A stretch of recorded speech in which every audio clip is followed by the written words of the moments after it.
Kasi ito yung tinatawag na kambyukan. Kasi, kailangan mo pamyo. Pagdating mo din kung hindi mo ingatan yung mo, doon ka mahuhulog sa kabilang side. Tapos pag ganun, yes.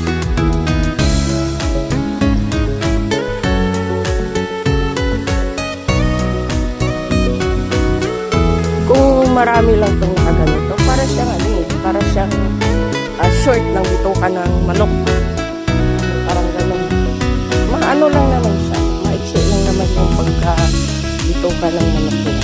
Kasi ilang ikot lang ito eh. Ito ka kasi ng manok, galing bundok pa, ikot-ikot hanggang baba iba. Ito kasi para lang siyang uod. Yung parang ganun.